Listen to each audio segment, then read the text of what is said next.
Okay, let's talk about graphing exponential functions. So we can recognize that it's an exponential function because it has an x in the exponent spot. So we're going to learn how to graph those. So one way is we can make a quick table of values. So make an x and a y column. And in the x column, I'm just going to pick random values for x, like -2, -1, 0, 1, and 2. And then I'm going to figure out what y would equal.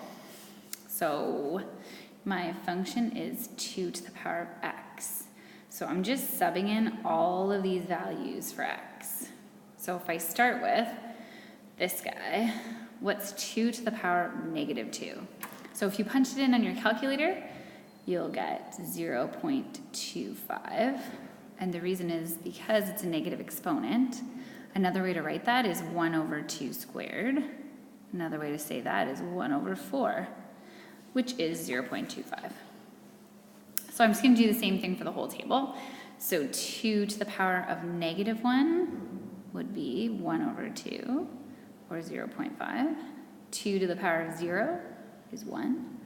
2 to the power of 1 is 2. And 2 to the power of 2 is 4. So I'm just plugging them all into this. And once I get all those values, I can make a quick graph. So when x is -2, y is really close to the x-axis. When x is -1, I'm at 0.5, 0 and 1, 1 and 2, so when x is 1, y is 2, and when x is 2, y is 4. So there's my graph. So you can see it's actually getting really close to the x-axis. And then as we move from left to right, it's getting bigger and bigger and bigger and bigger. So that's what my graph looks like.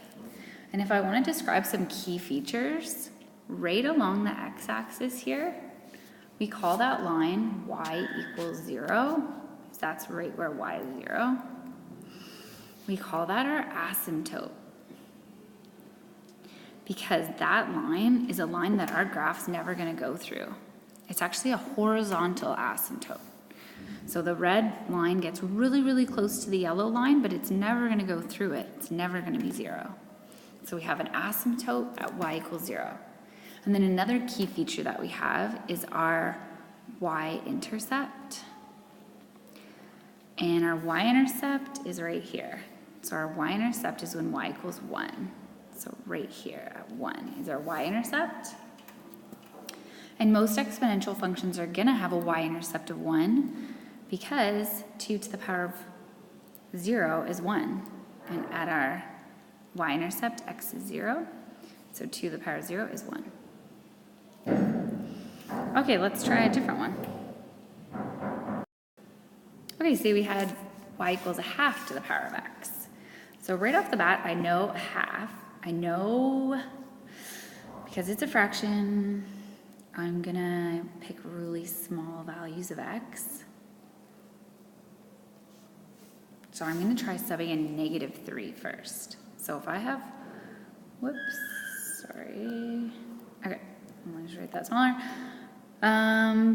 Okay, so if I have 1/2 to the power of -3, I know using my exponent laws that that actually means 2 over 1 to the power of 3. So I can actually flip my fraction.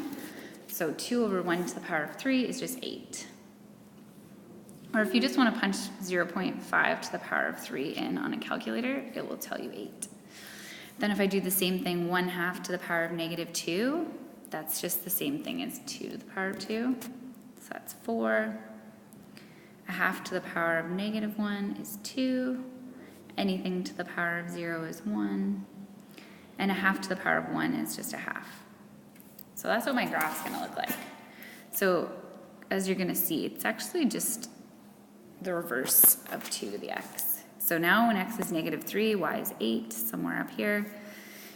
When x is -2, y is 4. -1 and 2. 0 and 1, and then it gets really close to the x-axis. So it's just like the reverse. Oops. That's right. It's like the reverse of our other one. So as you move from left to right, it's actually getting smaller and smaller. And we have the same key features, really. We still have this line right here. We still have an asymptote at y equals 0. And we still have a y-intercept of 1 for our y-intercept. So that's how you graph exponential functions. Information. Things you should notice. If you have a base of like 2 to the x, 3 to the x, 4 to the x, 5 to the x, all of those bases, they're just going to create exponential graphs that look like this. And as you get a bigger base, they're just going to get bigger and bigger, quicker and quicker. You know what? Time out there.